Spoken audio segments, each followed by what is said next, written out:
Hey, Kitty Nation. We're back with Hello. our buddy GodofKnockers. Say hello. Hello. Okay, first things first. How about you tell everybody who GodofKnockers is and what you're Well, about? first off, greetings and salutations, everyone. I am God of Knockers. I am a variety Twitch streamer, streaming 6 days a week. I am lewd, saucy, sexy, and just an all-around cool dude. And I stream on the Twitch. Yeah, Okay, so what type of streamer are you? a variety streamer. I basically play anything. It's like I'm an omnivore. If it looks good, and if it tastes good, no, that doesn't make any sense. If it's if it's good, I'll play it. What's your favorite genre? Oh God! Wow. Do I have just the one? Ooh, Uh, it's a tie between action and no, it's action. It's actually action. actually nice. Yeah. What's your favorite all-time game? Uh, oh God, wow. I know these are not head scratchers, but man, when you ask these questions for the first time, it becomes I know, stumpers. right? Yeah. I'll have to come back to that one. And hello, sweetie. My girlfriend's in the chat. Oh, hey Nina. Nice to see you again. Um, Yeah. oh, Respecter, thank you. How did Thanks for you, hitting. how did you find yourself getting into Oh, streaming? that's actually a very, very good question. I always enjoyed playing video games in the arcade, and I always wanted to be that one guy who's playing the game and everybody's hanging out and we're all just talking about it and stuff. I'm from the set. I was born in '79, so growing up in the '80s and the '90s, we had arcades, and I always enjoyed the camaraderie around them. So when I first saw Twitch, I was like, oh, this must be some kind of a video hosting platform where people just watch videos and they talk about them. And then I found it was a streaming platform, and I was like, oh, yes. This is something that I would really like to do. So I took this really old computer that I have, and I learned how the software works, how the hardware works, and I just started streaming games and talking to people and chatting with them about the video games that I like to play. So that's what kind of brought me to it. So this is like a way of reliving the old days in the modern times, if that makes And sense. nothing wrong with that. Yeah. So what was your first stream? Oh, my first stream was it was actually very, very, very, very small. I had no camera and no microphone at the time. My very first game was this really free indie game called Hero Core, and I played it like maybe like 12, 1 o'clock at night when everyone was asleep, and I was just truly by myself, and it was just the best time. I didn't have any people in chat at the time, but after a while, I do remember having like 3 regulars in my chat, and they would just sit there and they just watch the stream, and they'd be like, "This looks fun. This is cool. Where do you get this game from?" And we just started talking about the game, and it was so amazing. I loved it.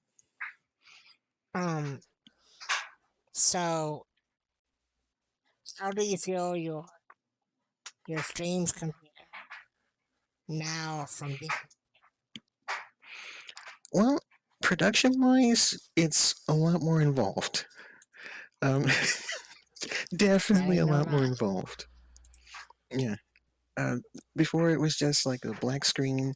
You had the game in the corner, like a little square, and there was a picture that I have, which I still have in on my computer, where it was just no girls allowed unless you have big boobs.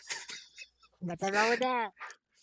Yeah, I still remember that layout to this very day. It's so simple, but that's how it started. And now I have stinger transitions. I make my own emotes. I have graphics packages and promos and stuff. It's a lot more involved. It's more I won't say professional, but it's more me, but were graphically defined. You know,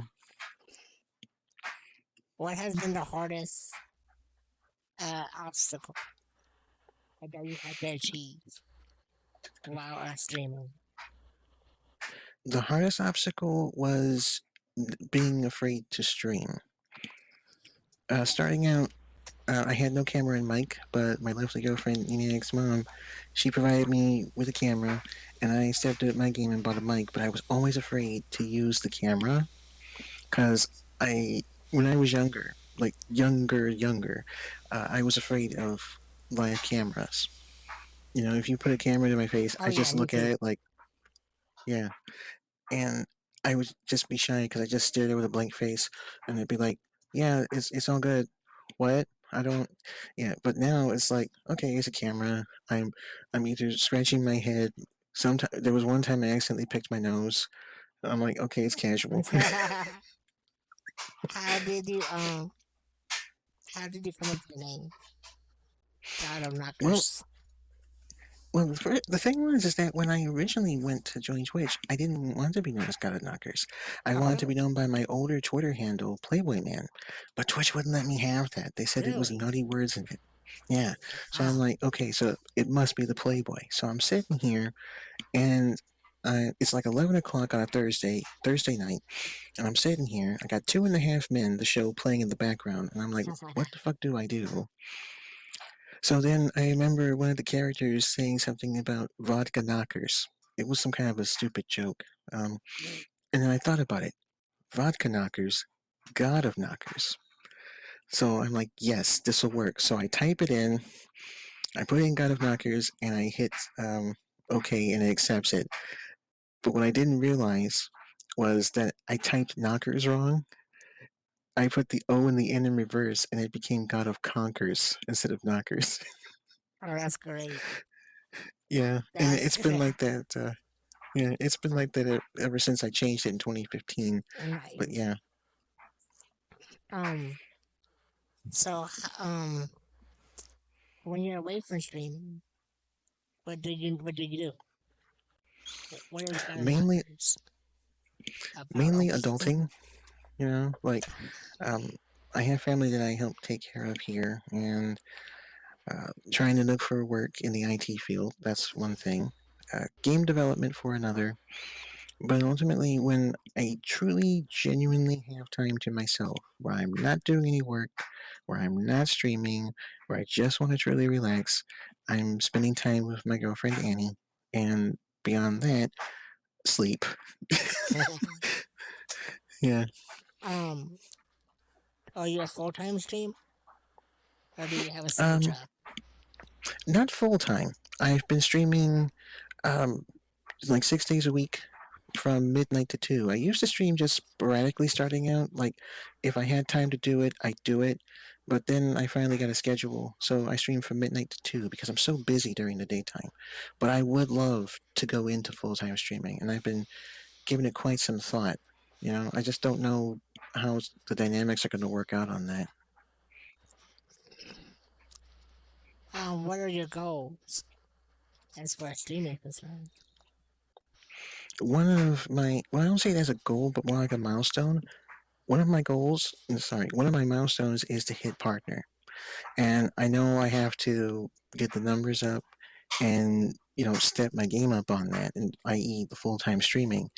Um, but it's just with my current living conditions and with all the things that I do at the moment, I don't know if I'll ever hit that number, not hit.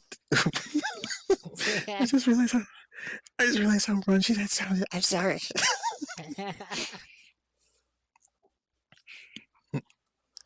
Kiza has a question in the Okay. chats for you. He says, "What does your girlfriend Annie think of your live stream? Is she familiar with Twitch?" Perfect question. Me and Annie actually met on Twitch. She was a streamer and she played Super Mario 3 and Plants vs. Zombies. And we knew her, and I knew her, I got to learn who she was from her daughter, Carrie, who's is also a streamer, used to be a streamer. She's doing some IRL stuff right now. And she introduced me to Annie, and then me and Annie started talking, and it went from being all right, we're just two people hanging out sometimes after chat and talking amongst ourselves to hey, now we're just two people being a little intimate every now and then to boyfriend girlfriend. It just evolved. So it was because of her daughter that we became who we are. So we started out as streamers and became a couple because of it. That's awesome. How Yeah. long have you been together? Oh God, 9 years as of 2022. Oh, that's awesome. It's very awesome. Yeah. Congratulations. How does Annie feel about your streaming aspirations? Um. Well, she's always been in favor. She was my inspiration, my muse for wanting to stream because there were many a times where I just wanted to quit. Because there were times where I either had people trolling me or harassing me or just doing stupid stuff, and it made me want to quit sometimes. It made me want to change my dynamics. For quite some time now, like 2, 3 years, I felt like maybe people aren't into my vibe. Maybe being GodofKnockers is a bad thing. And she always convinced me that it's important to always be yourself. Because for a while, I did try to um, pivot away from what I like to try and be something that people would actually like maybe something that sponsors would be into, that maybe other creators would be into, and that was really shitty. And that's putting it as nicely as possible. So I decided to just pivot back to what I know and what I'm comfortable with. So loot streaming, variety streaming, constant use of the word fuck. Because I did try to censor myself one time. That's I've been there not as too. easy a task. It's Yeah, not easy at all. no, it is Um, not. Keith asks, what were you like to achieve as a streamer before reaching partner? Oh, wow, that's a good one. What I would like to achieve before reaching partner is beating the entire Ninja Gaiden trilogy on Oh, NES. wow. Um, yeah, I It's a only rough beaten the first one, and I almost beat the second one, and I have yet to play the third. But I would love to do that before I hit partner. one. That would be a crowning achievement because it took 22, 23 years to finally beat the first one because I started playing when it first came out on the NES. So and then 23 years later, I finally beat it. So I'm hoping to get the other two out of the way and onto the record books before hitting partner. That's awesome. I just started redoing the Mega Man series. I Oh, haven't played nice. those since I was a Hmm. kid, and they're Yeah, still tough. it Yeah, is. yeah. A lot of gamers be like, some of these games are too hard. No, play the Mega Man series. Play Nintendo Right, hard yeah. games. Yeah. So true. Hmm. When it comes to the guide, what drew you to that game? Oh god, the initial story of it, because I was a Nintendo kid. I started out with the Atari 2600 and graduated to Nintendo, and when I saw Super Mario Brothers, I was like, "Oh, this is fun!" And then I remember playing The Bard's Tale, and that was great. And To the Earth and Ducktales, not Ducktales, Duck Hunt. Um, and then I got a hold of Ninja Gaiden. We picked it up at a local buy, sell, and trade for like $5. It didn't play at first because the connectors are dirty, and this is also when I learned how to clean NES cartridges. I can clean them like it's nothing. Um, and I put it in, and we watched it, and it's just the opening cinematic. That was my first cinematic game, and I'm like, whoa, Oh, and you see them fighting and shit, and it's in the middle of the night and stuff, and swords are jumping and like, and it's just it's so epic. It has that whole film noir scene, and just talking about it's giving me the same goosebumps now as I did when I first saw it. So yeah. well, I love ninjas and all type of Hmm. ninja, things. So I remember when I Yes. was little, my It's cousin, I got Ninja Gaiden, and I played it nonstop. Never beat it, but I played nonstop for oh yeah. hours. They'll ask, what's your favorite game of all time to stream? Oh wow. Um, what is my favorite? See, that's a hard one. That's a stumper right there, because I have so many. I want to think about this real quick. Yeah, and then yeah. Okay, there's two. First Oh, one is League of Maidens. oh I yes. yeah, I I've see talked you about play that it. quite a bit. I've Hmm. seen you on there a I lot. yeah, I that's part of a series that I'm trying to make, and it's like yes, um, I really enjoy that game. I played it on stream. I've played it off stream, and the second one, and I haven't played it in a bit, is Overwatch. Oh That was really? really good.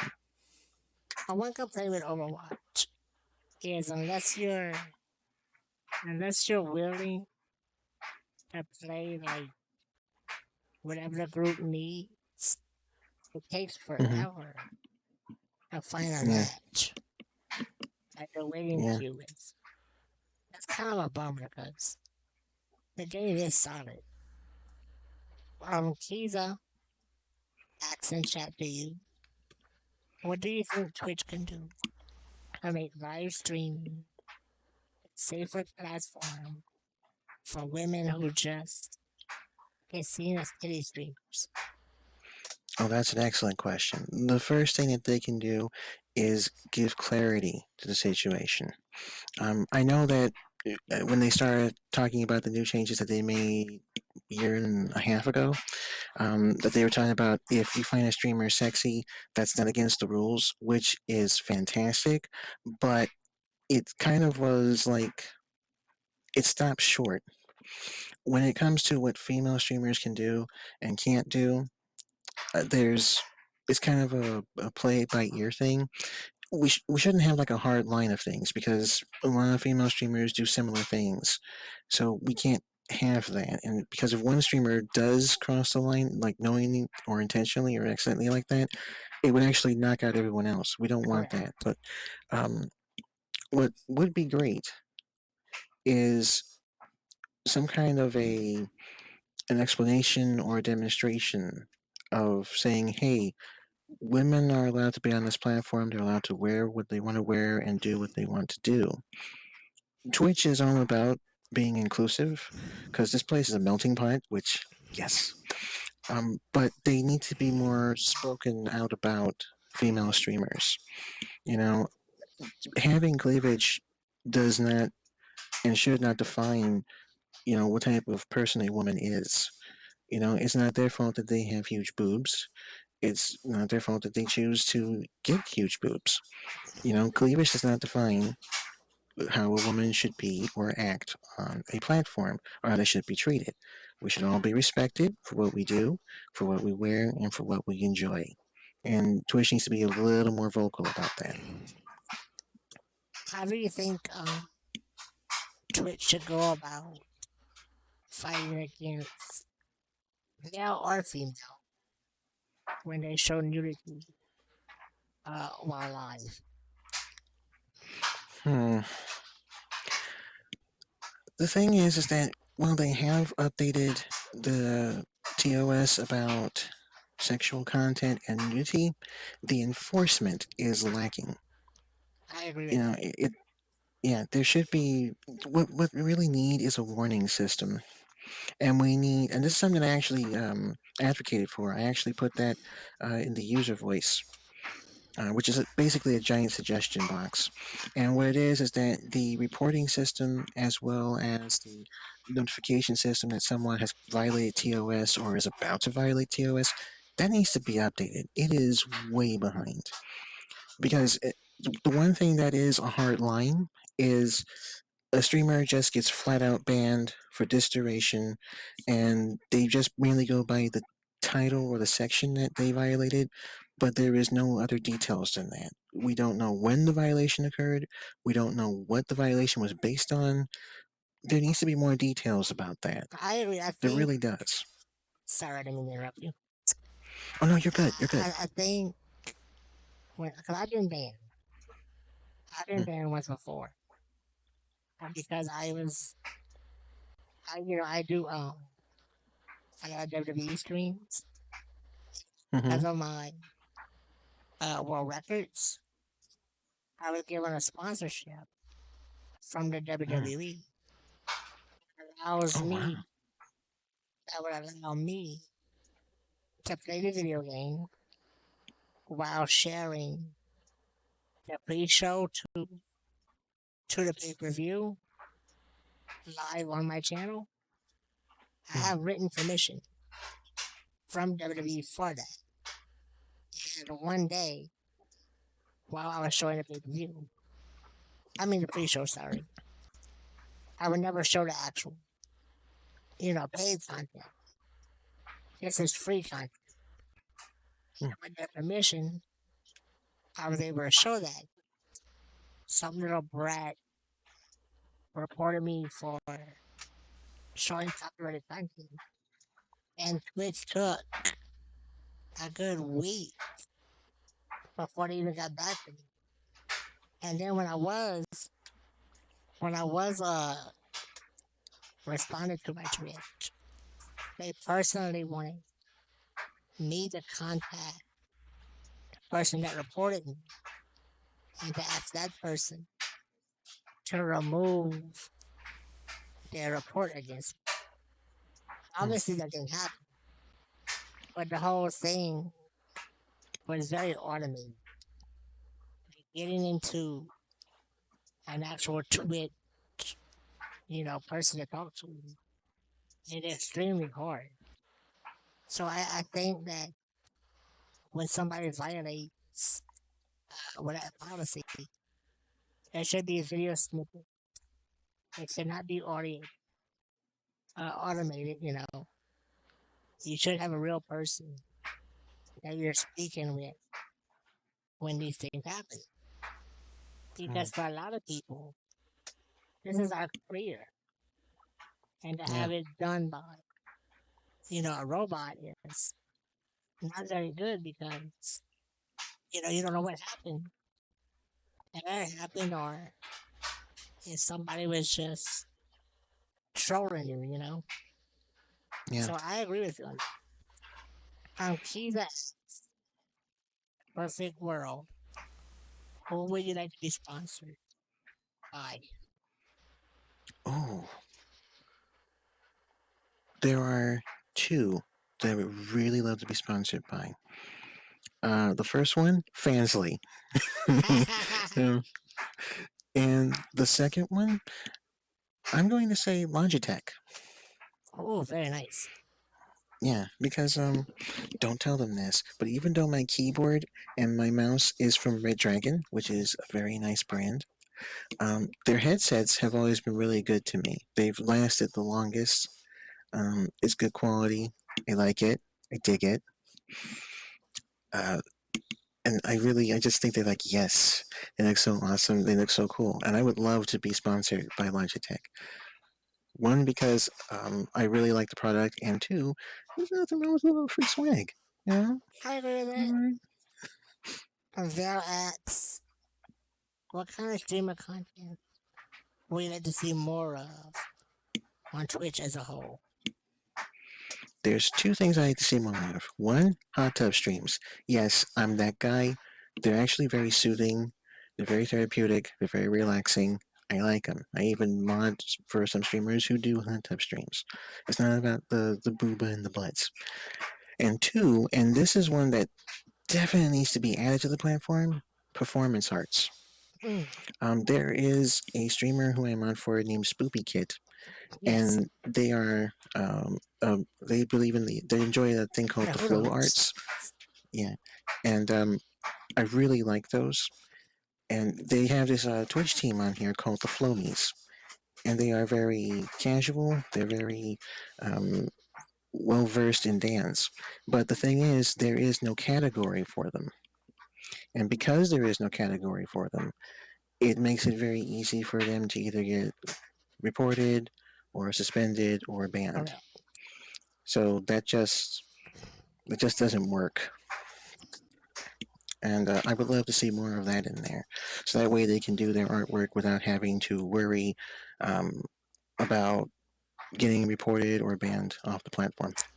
Oh, well, Moxie Mary, thank you so much for your raid.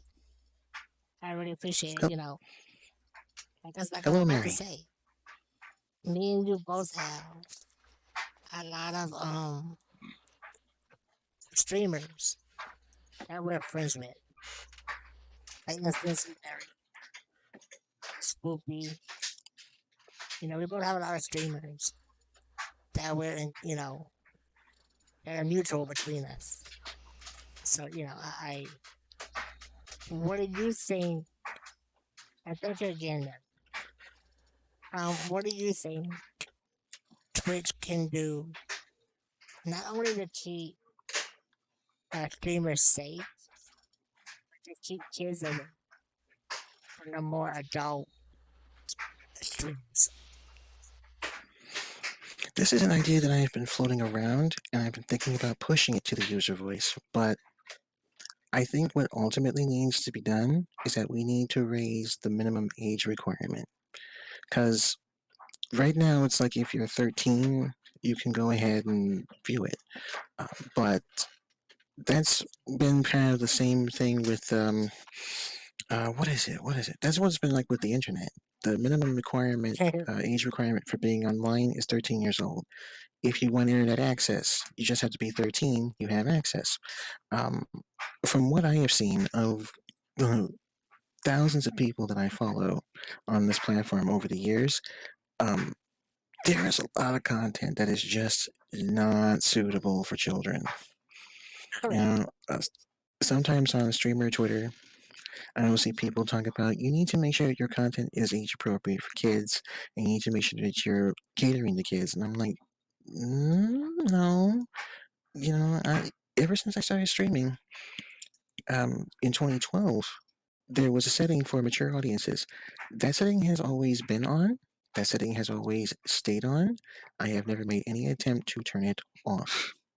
Um, um, and what I think is sad is that there are a lot of parents who don't understand how this platform works. There are a lot of individuals who don't understand how this platform works. And I think it is increasingly easy for children to get on here and make an excuse like, "Hey, can I go on to Twitch? It's for my age group. I can sign in and stuff." And I think that's what a lot of the immaturity comes from. I think that's where we have a lot of the immature trolls coming in, and a lot of the just unsavory types coming in because they don't really get how this platform works. They're enjoying content that's not suitable for them age wise, and they're kind of pushing people to say, "Hey, make it more age appropriate for everyone." And I'm like, no, that's not how.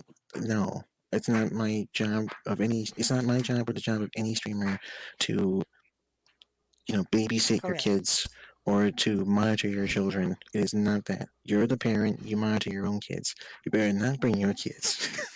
Don't come to my streams. Exactly. Hmm. Um, when it comes to trolls, and we all get them, but the female streamers have more of that than we do. What do you feel like Twitch can do better to protect streamers from those type of trolls and personal attacks? Because it is I personal. think. Oh, it is definitely. I have moderated many a chat where people will just report people just out of spite. They will report people because they don't like what they're doing or they don't want to follow their demands or requests, as they call them. They'll try to say that what they're doing isn't rude, it isn't inappropriate, it isn't this horrible, terrible, bad thing. They'll constantly do that.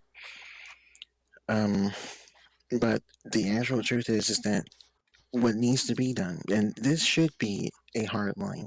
Everyone wants a hard line on something. When it comes to trolls and dealing with that and people who harass, there should be a hard line on that. You should just kick them off the platform. Because if it's one thing that I've learned, trolls are going to troll. You can time them out for 10 minutes. You can time them out for 2 days. You can ban them. They'll just find somewhere else to go and start harassing others. They'll create groups. They'll get people together. They'll create bots. They'll just continue to keep being the trolls that they love being. So it's like trying to teach a politician not to be an asshole, but they still continue to be an asshole. True. So the only way that you can stop that from happening is you gotta kick them out. You know, vote in November. um, so that's what I think there should be a hard line from. If you are harassing a streamer, you should be kicked off the platform. Not this temporary thing, not like a timeout or a warning. It's just be like, hey, this is what you said, this is what you did, you're done. We want nothing to do with you. I also heard, and this is to quite some streamers, that they should have it where when they ban someone, they can't view the streams anymore. I don't know technologically how that would work, but if it's something that could be done, that would be beneficial. Might get some people to straighten up and fly right. I It's like, oh agree. no, I can't. Yeah, it's like, oh no, I can't harass the streamer anymore. But that's okay. I can still watch the stream. And if we were to have it where they couldn't see the stream at all, it'd be like, oh damn, I can never see these streams again. I can never interact again. Maybe they'll straighten it up. Kiza. I would like to see that. Yeah. Sorry. No, you're okay. I'm actually finished. Kiza asks, what big time streamer would you compare yourself to or inspire to be like? Hmm. Um, One thing is I try not to compare myself to other streamers. I think that is detrimental mentally. When you try to achieve some level of greatness that somebody else has, you lose yourself. I've always felt about improving myself, and I find that the best way to do that is to look from within, look at my strengths and weaknesses, and build from that. Um, Now, on the issue of people that inspire me to be like, I actually have two streamers. And they're both, well, one, yeah, they're both big streamers in their own ways. The first one is, and this is something that's probably going to come from the left field here. The first one is Amaranth. From a professional standpoint, um, she knows how to market herself. She knows how to brand. She knows how to just ignore the haters and continue to keep doing her own thing. And she is exceptionally good at that. And that makes me want to encourage stepping up my game on things and improving how I make my content and how I make how to improve the quality of my content. It makes me want to do more with what I currently have. It's been a little bit of a touch and go because I've had to deal with personal stuff, you know offline, and emotional things within myself, trying to be like, hey, this is a little uncomfortable for you, but in the end, the payoff is huge. And the second person that inspires me is, of course, Annie. She definitely does. She is quite the free spirit. That one. She's quite the, I guess you could say, the wild child. But she has always been open and honest about what she does. She has always been open and honest about who she is as a person and how she feels. And honesty in all things is super important.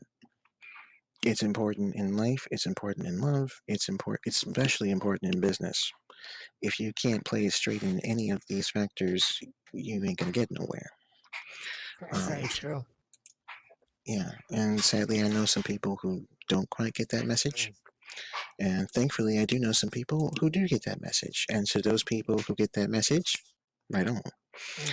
Um, but between those two, they inspire me to be a better person. They inspire me to focus on the things that I love and enjoy and building on them and growing on them. It's going to be uncomfortable. It's going to feel awkward at times. There will be times where I will doubt myself.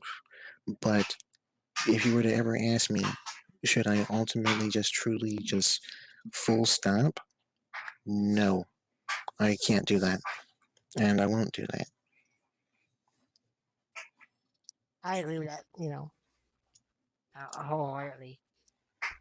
Thank you. Zell asks, where do you see yourself as a streamer in the next 5 years? The next 5 years, I like to see myself being partnered and mainly making games. It would be really. Right now, I'm doing development streams, at least I want to, for one of my flagship games, The Adventures of Sam and Honey. And once that's finished, I actually would like to make and play games um, with other streamers. It's like, hey, I'm going to make this game that we can all play and that we can all enjoy. I think it would be really cool to be a game developer who makes games that are either really fun and easy to pick up, or games that somebody that were designed to be played on Twitch, where you can have your community pitch in and help you play. I've seen a lot of games like that. I would love to make a game like that one day. I don't know if it will be in the next 5 years, but I'd love to do that. I really would. That's where I see myself. I just see myself getting bigger and better and just stepping the game up. Every single day, I work on trying to get to the next step up in my progress and in my growth. So that's what I would be doing. In the next 5 years, I hope to be making a ton of progress, to have conquered a ton of stairs and to just be up there doing awesome. That's where I That's see myself. that's a great goal, man. Thank I you. really hope you succeed because Hmm. you're a great streamer. So I really, I Thank really you very hope, much. I really hope you hit your goals. Um, Thanks. wait, I lost a question in the screen. 1 second. If you could All right. sit on a panel with other streamers, who would you choose? Oh, that's a Question. good question. That's a damn good question. Well, the basic answer to that would be to just choose people that I know and trust and respect. And that's quite a lot of people. I would love to sit on a panel with mainly people that I mod for and people that I know and trust. I would love it if Annie was on that panel with me. Mhm. Um, the other ones would be Moxie Mary. Hello, Mary. Uh, Yandria, more commonly known as the keeper of the pretty panty emotes. Who else? Oh god, there's at least three more, but I can't remember their names. Oh, this is bad. Um, oh yeah, Seder. I would Seder. love Seder. Yeah, Seder Bloodstone. Seder streams? Lol. Yeah, he does. He streams every now and then. Did not know Um, this. yeah, he does. Let me think. He streams State of Decay 2 once in a while. The guy is wicked busy. He pulls two jobs and he just mainly sleeps in between. But when he is feeling it and he has the time, he will stream State of Decay 2. He loves that game. Uh, he plays it with his daughter every now and then as well. So yeah, he does stream. Um, and I miss some of those streams. Say I don't know if you're here because I don't see chat, but if you're here, hey buddy, you know. Um, Um, how do you how do you feel Twitch should go about listening to suggestions from other streamers? Should Twitch listen to only partnered streamers, are both affiliate and partner streamers, are only big time streamers. On the issue of that, Twitch should listen to everyone, and there are times where they actually do. There were some things that were coming down the pipe last year that they did not like. A lot of streamers didn't like partnered, regular, and affiliate, and they were like, "Okay, we hear you. We're not doing it this way. We're going to try something else. We're going to shelve this project. We're going to work on something." The major one that they listened to was the hate mobs when those were a thing. Yes. They came out and said, "Hey, we see what's going on. We know there's stuff that we've been working on for quite some time. We're trying to get it out there. We're trying to put it out there. There's some new settings and features coming. We're making this a priority." That's a good thing. Um, so I think Twitch, by design, listens to everyone. I do not think that they should just listen to a specific group. I don't see them listening to a specific group. I see them listening to the general public. The one thing that they shouldn't listen to is trolls, and thankfully, I don't see them doing that, which is a definite plus. We don't need that. But yeah, I believe they listen to everybody, and that is quite the relief. It's better to listen to the people who are using and building up the platform than to shareholders. So yeah. That's good. That's like a perfect answer. Kiza asks, what advice would you give to younger people wanting to get the content creation? Pros and cons. Okay, that's actually a good one. The pros is do not expect to become the next Pokemon. When it comes to streaming and content creation, it's a swing and a miss across the board. Everybody has that 50-50 chance of making content that's going to just pop off and start to climb, and then you're going to make some content that's going to just fizzle out. I've had that. I have had content where people are totally into it and they come in droves and they show up and they're like, "Holy shit, I love this." And it's like, "Fuck yeah, this is great. Oh my god, this is awesome." I've had raids, I've had mass people come in and just check out what I'm doing. Some of that stuff hits, but there's going to be times where some of it misses. Do not expect to go onto Twitch and think that you're going to become a celebrity overnight, because the people who are big time streamers, who are partnered, who are under contract, it took them a really long time to develop their works, to develop their craft, to develop their style. And it was by sheer luck that 50-50 it finally was like, "Hey, roll the dice. It's your turn. Here we go." Um, Another thing that is exceptionally important. That's one of the cons, by the way. That's the con. Going in thinking you're going to be a sensation. Don't, no, don't do that.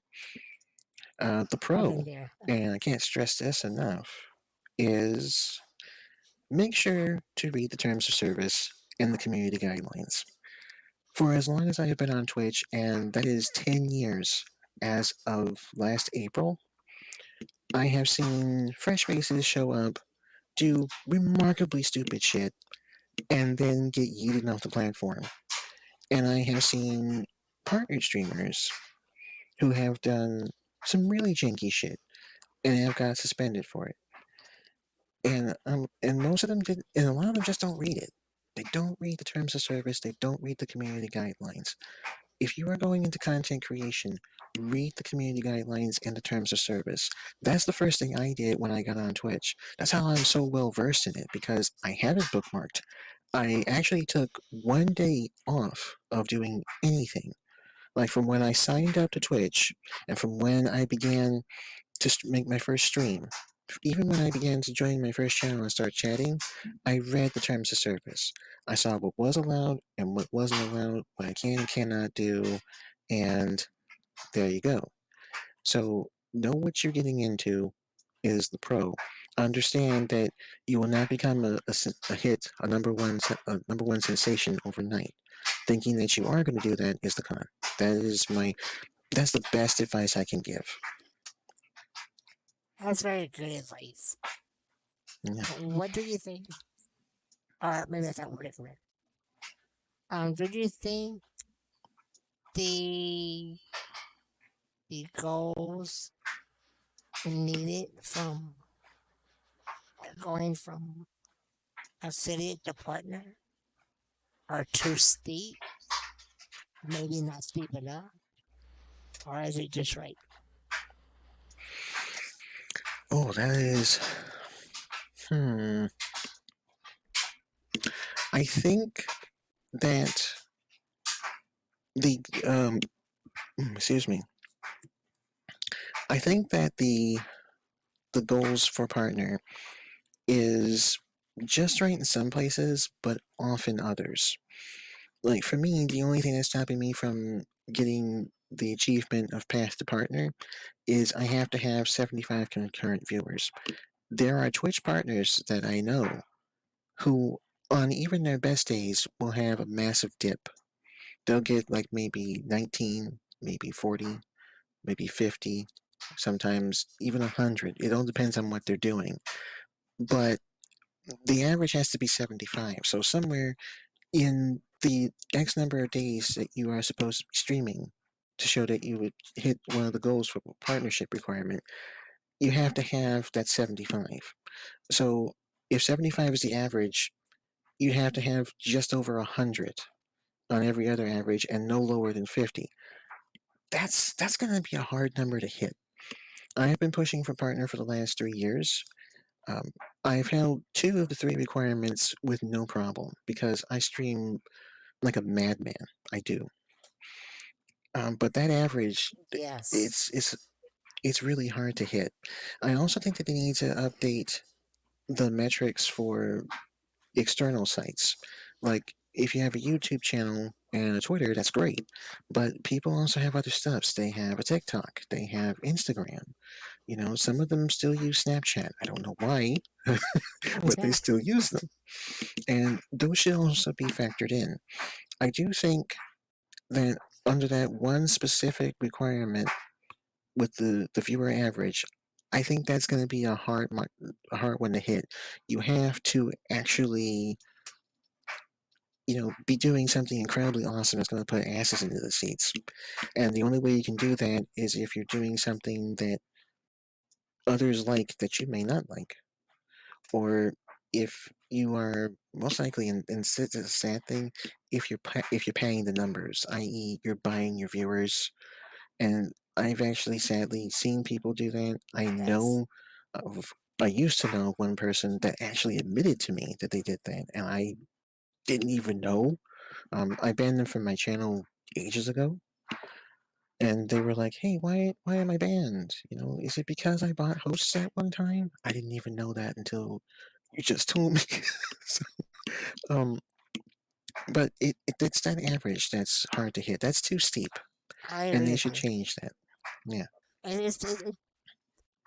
I think the calculation for the average is not correct because I'll have streams where I have like 30 viewers all day. At Mm, the end of the day, my average drops. And that makes no sense. So I really yeah. think Twitch needs to work fixing the average. It's a really hard number. It's It's a really very hard to hit. hard number. You Yeah. can't expect I to be there every minute, every second. Unrealistic. Yeah. Can't. Well, see, that's a hard question because just about any day can be hard to hit a specific number. Like for me, I can average um, around sometimes 4 to 12 people. And it's usually my regulars. And that's fine because I fucking love my regulars. I love everybody that Yes. comes to my stream. Yeah. The only time I'll ever get a higher number than that is if I get a raid, or, um, and that's just, that's kind of hard to do. Yeah, I agree. So what I do is, uh, Excuse me. I usually just, I myself am trying to get into raiding people and streamers that I know and trust. as a way of kind of like a back and forth thing. But I think the issue is the streaming average. I don't think that there will ever be an actual sweet spot to actually hit. Uh, Yeah. I I honestly don't know how they can fix that. The best suggestion I can come up with is to set the median average to a specific number based on what they usually get. And it's like, hey, maybe if I average 12, maybe my street rate average should be 24. You hit that and you're good, like a per case basis. But I don't, I don't know. It could be that just the viewer average might just be the issue altogether. I think it's best to just either do away with it as a second option and go maybe with longevity and you know what is it? I guess you could say cleanliness of a streamer. Like if Yeah. you've been around for X number of time, if you have no strikes against your account, um, if you meet specific metrics on your socials, which those are easy to hit. Like I have more people, and also your follower count. I think follower count should play a pivotal role in that. You I know, agree. I think that I think that if you deal with the bot problem, and if you deal with people saying, "Hey, buy your followers," if you can deal with that, and then have um, the follower count be one of those metrics, I think that would be easier. Um, Keezer asks, oh, wait one second. I lost the question. If you could be a character on any game, what game would you be? Oh, snap! You know what? I actually have one. I would love to be a player in Overwatch. Like I played Overwatch Yes. in the private beta, Mm. and I played Overwatch in the open beta. And one of my good friends, Krails, he gifted me a copy of Overwatch to play because I was just so into it. Um, that was like one of the best um, battle arena games I've played in a long time. Um, and I would love to be like that. It would be nice to to to be like have my own mech in a sense that I could just jump Right, into right, right. and yeah, and just start fighting in. I can see myself being a tank character. That's definitely a thing. Failing that, if I couldn't be a character in Overwatch, I would love to have a skin that I custom made that I could give to one of the characters, and that character, of course, would be Diva. She is my main when it comes to playing in tank. It would be nice to have my logo on there and to have the colors for the channel that I use, and it would be called the Midnight Rider. Oh, I love You that. know, yeah. That's it. Um, Val asks, what do you think would be a more reasonable viewer average as a partner? Hmm. I think I answered that already. But if I answer again, if I didn't, I would say that instead of 75, I'd go for 30. Yes, And I would also have maybe raids count. You know, I would, I agree yeah, with that. because we're always encouraged to use it. Twitch is encouraging it. They're like saying, hey, go ahead, rate someone. Here's how you rate that person. It's a feature in my dashboard. It's a command. We all know how to do it, and we're all encouraged to do it. So it should have some kind of weight to it.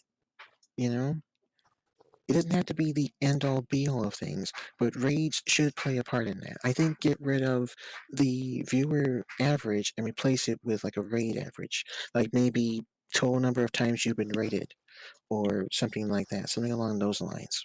Yeah. Oh, Lala says, sorry about my voice. I don't know what my voice is doing. It's okay.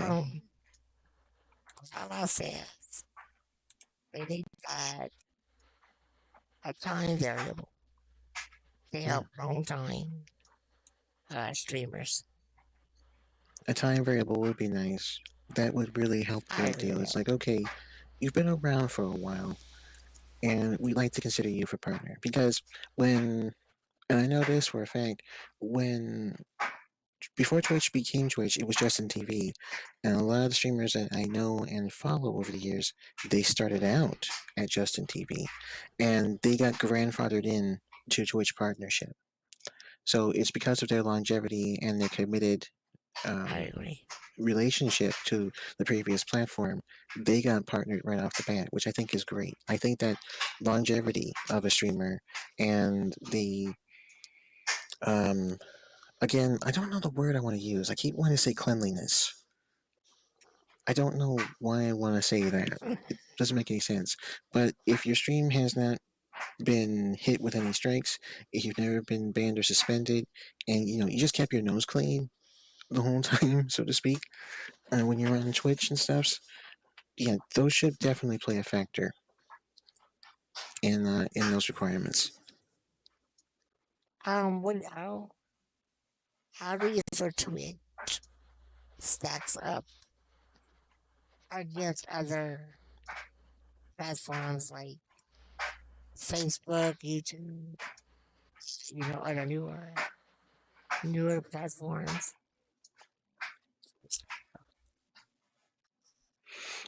Well, okay, there are a lot of people who, excuse me, might disagree with this, but I think that bar none, Twitch is the winner and Yes. will always be the winner no matter what.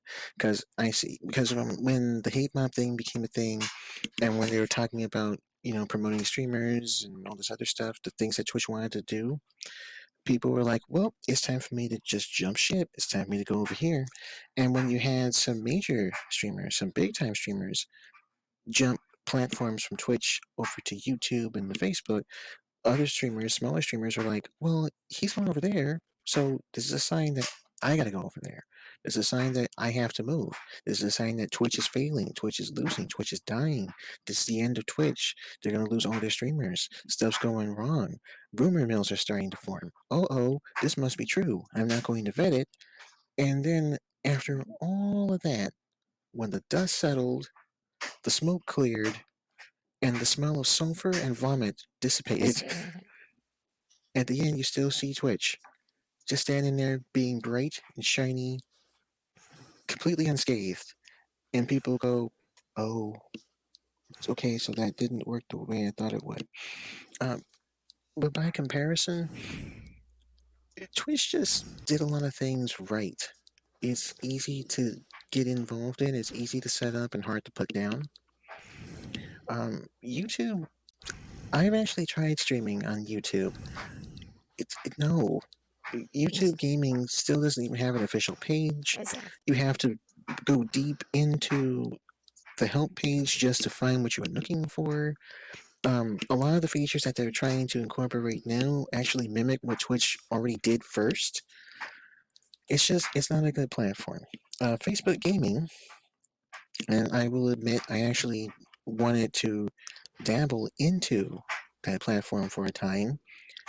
I don't understand a goddamn thing about it. It's supposed Same to here. be about Yeah, it's supposed to be about gaming for streamers and platforms and stuff, and yeah. But when you go to look for your main page, like you have to create a new page, or you have to have a business page, which doesn't make any sense because you're a streamer. So shouldn't it be a streaming page and not a business one? It just feels like Mixer sold it off to Facebook. Facebook was like, okay, we're just gonna throw everything together, stitch it up, make things work, and then you can just come on over. And oh my god, moderating on that site is ridiculous. There is a Yes. streamer over there that I moderate for. I have never seen so many people from so many different countries say such raunchy, lewd, sexist, homophobic shit in my I life. agree. I Oh so god. agree. Yeah, there is a streamer that is over there because they got perma banned off of Twitch and they tried to appeal, but you know how that went. So They haven't streamed as much over there lately because they've been busy with real life, but oh my god damn. Like, can we just with this? The moderation tools are ass. I don't know why, but even though my official language in my settings and my profile is English, some of the mod tools are in Italian. Why? I don't know how that works. And then when it comes to newer platforms that are trying to be a step better than Twitch, that are trying to be different than Twitch, but at the same time kind of the same as Twitch, but without certain things, they kind of just either aren't there or they just shut down because not enough interest. So ultimately, when it comes to streaming on certain platforms, it all depends on the content and it all depends on what type of content you want to make, i.e., the spicy sites. Um, but ultimately, at the end of the day, you just can't beat Twitch. The Yeah, I community agree. is there. Yeah, the community is there. It's established. It's founded. It's it's been tested. It has been measured. Twitch is better. It may not have all of its shit together, but the vast majority of its shit is together. So Twitch, I bleeds the purple. Yeah. Then, in comparison to Twitch, how do you feel other sites like Facebook or YouTube does when it comes to their rules and content? What's allowed? They suck. um, they truly do. Like, um, but the streamer that I stream for, their entire page got shut down because a lot of people mass reported it because said streamer would not, and I kid you not, they would not open bobs, you know, and they would either say, "You're mine, you want to go out, I have a shit ton of money, come date me," and they'd be like, "No, that's not what I'm here for." And if you didn't give them what they wanted, they would just spam you and just treat you like crap. And ultimately, they would just completely nix the entire channel. Or more effectively, they just cut monetization. So it's like, okay, you have a streaming channel. Yes, we use stars as a form of currency, which you can then use to cash in and get your payout. That's the official thing. Here we have bits, they have stars, and not the good kind. But if too many people complain about your channel, at one point they'll say, "Hey, you can't stream for a little bit," but they won't tell you until hours later when they cut your stream. Yes. And once you get back, they'll tell you later on, "Hey, you can stream again, and you're streaming right now, but your monetization's clipped, and you can't get it back." And whatever stars you've accumulated, you don't get those; they're gone. Mm-mm. Yeah, I It's agree with just that. Facebook is a lot more prudish when it Yes. comes to certain content. Like, I Well, do not see. I see a girl Mhm. on Facebook that literally was streaming and playing Fortnite, and all she was wearing was a G-string, nipple tassels. And I'm like, okay, so I mean, um, when it comes to Twitch, what category do you think Twitch should add? You said Um, sports. Was there yeah, anything performance else? art is. Yeah, performance art is one. Um, I think that there should be a mature audiences category. I agree with Like, that. yeah, there should. Like right now, mature audiences, it's just a setting. You go into Yes. your settings, you look at it, it says mature audiences, toggle on, toggle off. There should just be a category altogether. Instead of going from just it being a toggle, it should just be a hey, You better not bring your kids. You know, it goes Yes. right back to that because there are a lot of streams and a lot of performers that they're clearly not earmarked towards children. And you'll always have that one person come in and be like, I thought this site was for kids. Why is this not for kids? And in some cases, they'll be like, well, I could have avoided the situation had I just toggled this particular setting. Because sometimes when they get suspended or reported, it's because they didn't turn on the mature audiences setting. And it's very easy to miss that if you're not looking for it or if you don't know anything about it. So I think just right from the jump, there should be a mature audiences category. I think that that would mean lesser restrictions on the whole. I actually have a proposal, which I'm currently drafting, that I'm going to put into the user voice on how it should be set up so it can be done responsibly without violating TOS. It has some leniency to it, and I think it would just make it easier for I streamers agree. to enjoy what they do. Yeah. How do you feel Twitch does to open up, I guess it's doors, helping creators of different languages succeed? I think it is a step in the right direction when it comes to streamers of different nationals and of different languages. I think that they are kind of a little behind on it, but they're slowly starting to catch up because um, different cultures and different societies they don't mesh with others. Some of them will have conflict, like, hey, this is how we talk a certain way, and this is how we act a certain way, and this is how we talk to women and stuff. And when it comes to Twitch, we do have when it comes to Twitch, we do have a hard line about how we treat each other. It should always be with respect. You know, if you can't treat anybody with respect, get the fuck out of here. You know, that is that hard Yes. line. But you have some streamers who don't get that. You have partner streamers who don't get that. And when I talk about partner streamers and such, these are streamers who really, truly, genuinely suck. Like they took their partnership status and just was like, "Hey, I'm big, I'm awesome, I can do whatever I want. I have all these rules, I have power and authority. Twitch will listen to me more than you." You know, they get like this nose in the air mentality. It's those type of people who should learn and understand that when you are on this platform, regardless of your nationality, regardless of your societal rhythms and axioms, regardless of how you behave in your society, in your country, and in the nation, all that shit. No matter how you behave there, we all behave the same way here. If there's a streamer that you don't like, don't have anything to do with them.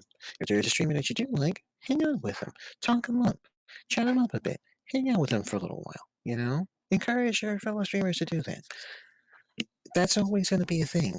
It's all about supporting communities that you build and supporting other communities. That's a thing that has always made Twitch so good because we have the ability to do that. Um, when it comes to spreading that forward into other countries, sometimes that message gets lost in translation, Mm. uh, and I think more effort needs to be made about that because there are times where I've actually been on other sites. I've been to a site called Trovo, Yes, I and that did. has a lot of that has a lot of different nationalities there. Spain, Italian. There was a couple from Greece. But it's more of an international platform for streamers. There are some streamers here from the Americas, a couple from Canada and stuff. But ultimately, the way that they behave on those platforms is very similar to how some of the bad actors behave here on this platform.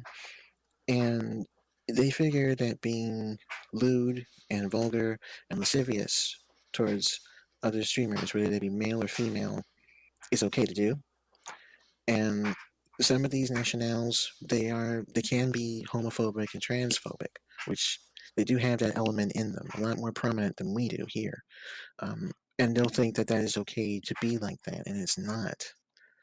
Um, and that's the thing with Twitch. It's one thing that we have a hard line of is that we respect everybody, and the international effort to do that is steadily becoming a thing, but at the same time, it kind of stalls out. So I think a little bit more effort should be made into that. How do you think Twitch does with helping smaller communities get their name out in hopes of having to become partner one day? I think that they should do the same thing that I'm doing, hit the socials hard. Social media, yes, it's a dumpster fire, but when it comes to promoting your content, it's a godsend. Yes. Um, I found that when I started tweeting out my streams and making myself more vocal, more people did show up, more people are taking interest, and even my regulars come back. It's initially when it comes to streaming, you're promoting yourself, you're promoting a product, it's self promotion. This is kind of how advertising works. Nobody's going to know you're there if you don't put yourself out there. Yes. If you don't say, hey, I stream and stuff, come on over, check out what I got. It's like a merchant selling their wares. You know how you see, like in the movies or sometimes in your area, and they'll be like, Yep. hey, we're selling this stuff over here, and you got advertisements and posters and stuff. That's what it is. It's just marketing.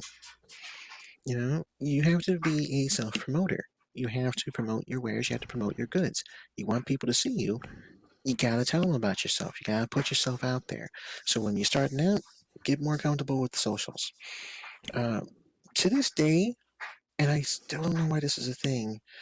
Um, but for the last 5 years, when you have like super small, virtually unknown streamers, the one thing that they will initially do is go to a bigger streamer's channel and say, "Hey guys, I'm streaming live. Why don't you Yes. come over here? Here's the link." Yeah, and they don't realize that when you do that, you're being quite a dick. Yes, Um, it's true. We've had that and problem yeah, quite a few and I times. yeah, and I straight up ban people who do that. It was just yesterday actually. A stream that I just started my mod duties for. Someone just comes on in and says, "Hey, I'm playing Fortnite. Here's my link."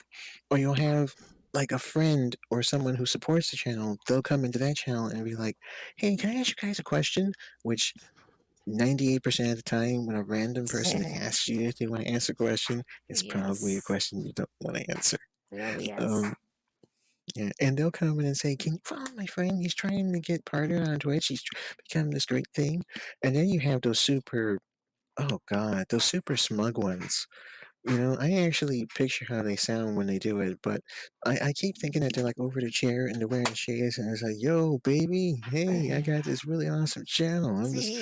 I'm the top guy in Fortnite and COD and Overwatch or insert whatever fucking game here. Why don't you come on over here and Yeah. give me a follow? Give me that shout out." I can't with this. Sounds great. Yeah, They'll ask, do you think cameras and microphones should be a requirement to hit partner? I think personality should be a requirement to hit partner. Like, Yes. what's his name? There's Lyric. Lyric is Twitch partnered with. As long as I have known Lyric, he has seldom used a camera. He has the microphone, but he seldom uses a camera. Like the vast majority of the time, you'll hear him playing the game, you'll hear him narrating, you hear him talking and shooting the shit, and he hit partner because of that. It's more about the personality than it is the equipment. Yes. I forget where I saw it from, but you should not spend tens of thousands of dollars of equipment and think that that is what you need to hit partner. What you need is you need to have a personality. Your content, the way that you draw people in, the way that you hit the metrics, is that people have to come and you gotta put asses in the seats. And the way you put asses in the seats is that you have to offer something and present what you're offering in a way that appeals to your target audience. Again, this is all advertising. This is all promotions and shit.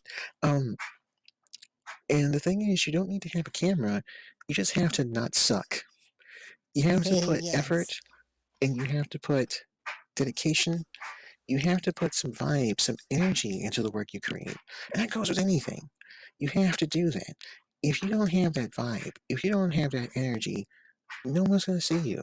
And if they do see you, they're going to be like, this really isn't my thing. And a prime example of that, and I hate having to bring this up because I really love this game, Fortnite players. There are Yes. very small, total unknown Fortnite players who will have the game up. You hear the game playing, but you don't hear the person who's playing the game saying anything. There's no camera. There might be some kind of music that you may have never heard of. I don't fucking know. But that's it. And it's like, you expect to get popular from this. It shows no effort. You have to put effort into it. You have to give people a reason to say, hey, you're awesome. I like your streams. I'm coming back for more. And at the same time, you gotta do your own thing. And you can have both of those things at the same time, but you gotta put effort into it. To put it simply, if you are running to partner and if you want there to be a major requirement of anything when it comes to running the partner, the one thing that I can suggest as the absolute requirement is to make sure that your content does not fucking suck. Yes. I That's a agree with solid you. requirement. Yeah. Mm. What do you think Twitch could do to help streamers promote more of the adult content, like OnlyFans or Patreon and whatnot? This goes back to the mature category section. There should, okay, I came up with this idea after seeing it on eBay. Um, eBay has adults only stuff that you can search for and stuff. They do have adult films, they do have adult movies. I don't know if they still do it, but in order to see it, you had to opt in, and it was only for that one session when you're signed in. So it's like if you want to look at adult content like sex toys, dildos, and stuff, that type of thing, you would say it's called the everything else section. You click on that and it's like, hey, the everything else section, this is where we get into the weeds here. It's going to be graphic, it's going to be mature, you're going to see some shit. Are you sure you want to do this? You click yes, and then they're like, okay, here we are, we're here. And that's what I think Twitch needs. I remember there was a buzz going around about the Twitch CEO himself talking about Twitch After Dark, which would be immensely grateful, I think, Yes. to the platform because there. Don't get me wrong. There are sites where I can go to stream certain games, but said certain games I cannot stream here. And there are some games that I would like to modify to make them spicy. Yes. You know, like I just found a nice collection of mods for oh, I forget what the game is called. It's Bloodstained, I think. Bloodstained Curse of the Moon, I think. And I found some mods that make the yes, it makes a lot of the female bosses. Yeah, Yes. It- but the thing is, I know for a fact that I can't stream that here. I can't stream it at all on Twitch, so I gotta go somewhere else. I think that they should just finally be like, hey, people who go to this content, people go to these sites. We know that this is a thing. I think that they should have it where it is okay to promote it, but to a certain degree. I really need to write out this proposal because this is gold here. The more I talk about it, It so I really need is. to really get on the ball. Yeah. Mhm. Um, while on the topic, what do you think Twitch should do about games? Well known games that show nudity. Like The Witcher or Hmm. I don't know, there's others. like Grand Theft Auto, and whatnot. Well, from what I have read in the changes of the TOS, those type of games are covered because as long as you don't modify the game so it shows adult themes, whatever is in there, totally fine. Like, uh, like The Witcher 3, yes, that I understand why people like Yennefer. Yes. Mm, boy, I mean, she- she's very yes. Um, so I can see that if that's in the game, that's fine. When it comes to actual sexual actions like sex acts, yeah, that shouldn't be a thing, and they've made that very clear. I dig that, but there are sometimes there's like some games where it's like, yes, it's graphic, but at the same time, it's good graphic. It's not like, you know, mm, like you can play it, but at the same time, you can't. Like, there is one game that I would, oh God, there is one game that I would love to play, and it's called Succubus, and it's from the makers of Agony. It's from Mad Mind Studio, I think. Yeah. And oh my God, that game is just, it's good. It's like you literally play a succubus, but it has a censored mode and uncensored mode. Um, censored is fine, but the uncensored just makes it pop. I really like that, but I can't play that on here. I would have to play it censored, and even Correct. then, that's really, really putting strain on that line. Like, I feel myself being mere millimeters going just past it. Like, here's the line is here, and I'm like right there, Mhm. just about to pass it. Um, uh, and that's kind of a hard thing because there are a lot of good games that do have adult themes to them, and they are really good. Like one game that I did play was, what is it? Lust from Beyond. They have an M edition of that. The M edition is just that. It's rated M for mature. Mature games can be played on Twitch. That's perfectly fine. And I had a fucking time with that. That just, I actually feel like I should write a fucking essay on the storyline to that. It's so good.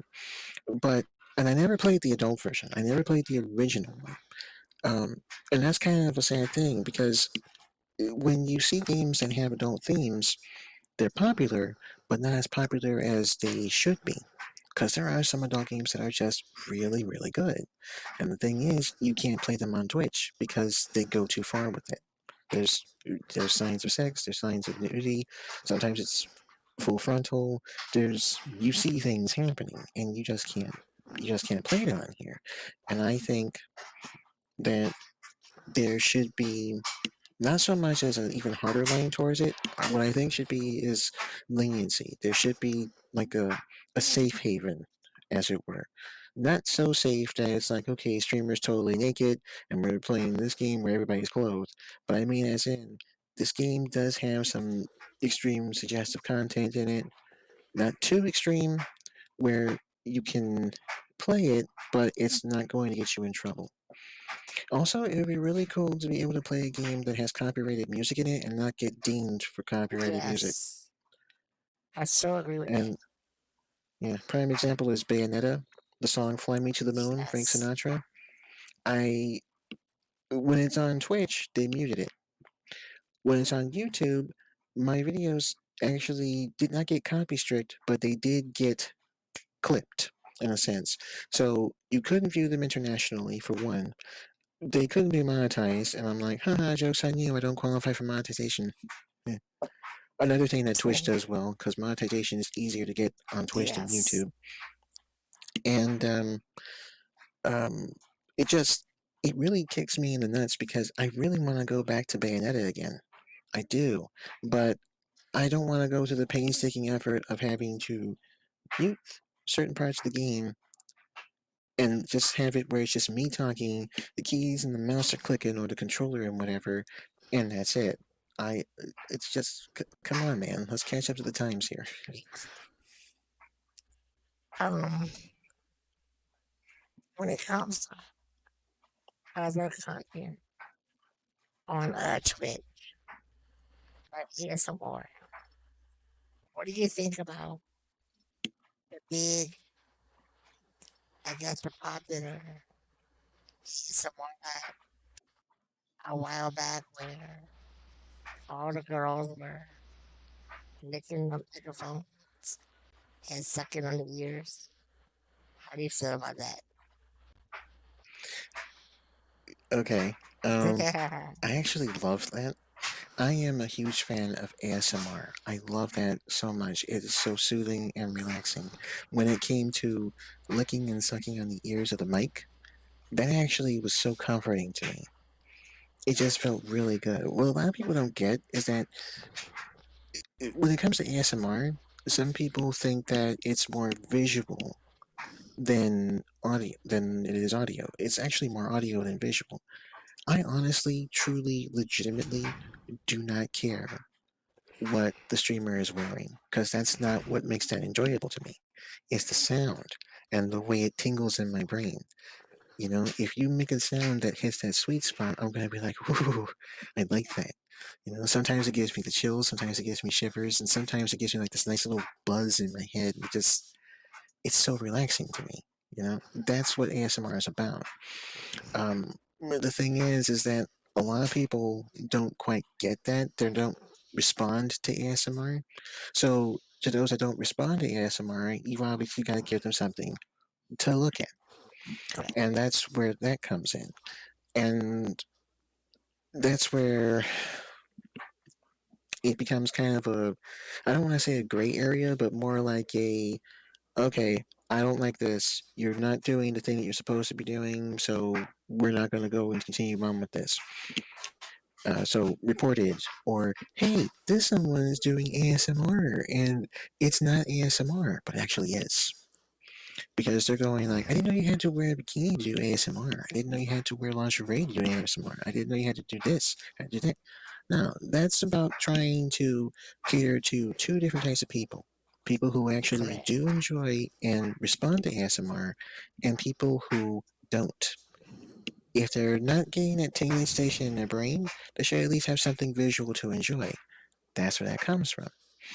Now, when it came to the ear licking, I think it was because of the way the ears are being licked that made it seem too sexual, too Yes. sexualized, and they were like, "No, we don't want to see that."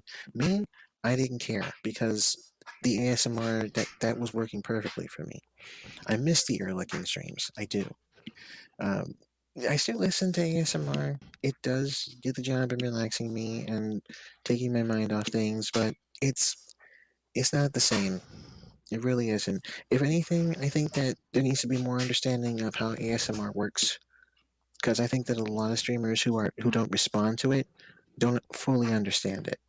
I'm not a ASMR fan, personally, but I think the whole ear licking thing really handled wrong. Mhm. I think a lot of people were being unjust for it. Yeah, Now, there were a couple where I see where, okay, maybe you were pushing it too much. But for the most part, I think yeah, it was just handled wrong. yeah, yeah. Val I can agree with asks, that. Val asks, what do you think can be done to better the restrictions on music when it comes to Oh, Twitch? well, first and foremost, get rid of the DMCA, or at least update it so it actually works. If it is one thing that I have seen since it was implemented in 1998, it is a totally outdated, heavily abused piece of legislation. It's not a policy that Twitch came up with. A lot of people don't know that. It's not a policy that Twitch came up with or that sites just kind of agreed to do. No, it is an actual federal law. It was passed by Congress, signed by a president, and they were like, this is what we're doing. And the rights holders to music have way too much power over it. It has been abused in everything.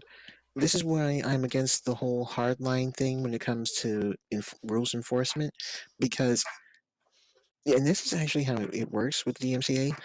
Rights holders have this specially customized tool, and it's a searchable tool. They type in certain keywords, certain buzzwords, they hit search, and it shows them all the links that either contain the wording, that contain the lyrics to any song, that might even contain the mere mention of them, right?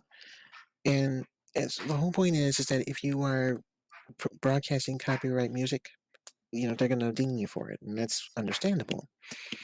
But in this particular case, what they do is select all, click. And for as long as I have seen, people who weren't even playing it to monetize, who weren't even playing it because, hey, I like playing this music and I want to make money off of it, or passing it off as their own, people weren't even doing that. Sometimes, if you're just walking past someplace and somebody else is playing copyright music, it was your fault because it was on your content and you're getting a Correct. strike for it. They need to get rid of the DMCA or at least change it so it doesn't hit people so hard. That's one of the things that need to be changed. The second thing that can be changed is allowing for music to be played in video games. The people who make video games, when they have copyrighted music, they got licenses for that music. They have full permission to use that music in their games. I think that there should be a special license or an exemption so that if a video game is legit playing copyright music, you don't get dinged for that. That would I be agree. something that I think that rights holders should definitely take into consideration. Because again, going back to the time of Bayonetta, yes, I know Fly Me to the Moon was sung by the chairman. It's a great song. I love it. It's awesome. And it was mentioned in this game, it was played in this game, and it made the game just pop, right? But if I was to go and try and put that on YouTube, the same shit happens. They're going to censor it, they're going to silence it, they're going to say, well, you can contest this, but there's a chance you might lose all of your content, and then you're right back where you started. You can't monetize. Could do that before. It's such a strong arm. It's like dealing with the music mafia in a sense. You didn't get our, you didn't get our permission, so we're gonna clip your ass. And I'm like, come on, man. I'm just trying to enjoy the game here. That's what I think should be done. I agree with you on that. Well, it's about time to wrap it up. Anything you wanna say or share to I anybody? just, I just want to say thank you to everyone for coming by and hanging out with the lovely Haikiri. He is a cool dude. I know that this is about, promoting stuff for me, but ultimately I want to promote him because he Oh, is I thank just you. a down to earth human being. He's amazing. I love his Smite streams. I love just how he functions and how he thinks. Just who he is as a person. I appreciate and value his support. And if you're new to this channel, support him. Drop him a follow. Toss a gift his way. Toss a coin to your favorite streamer. And I'm saying it's Haikiri. The Haikiri Nation is amazing. And I thank Thank you, you, Haikiri, brother. for having me on tonight. Oh no, man. I thank you for being here. I really, really appreciate that. I hope you had fun. I I did. enjoyed it. I had a good time, and maybe in the future we'll do this again, Oh, hell yes. and or maybe set up like a collab stream or Smite together I or would love something. that. But Yeah. yeah, it was fun. Appreciate you being here. Thank you for having me. You have a great night, my friend. You And I'll too, see you dude. guys next night. Thank you See you so later. much, man. Have a great night. Good night, Good dude. night, Annie.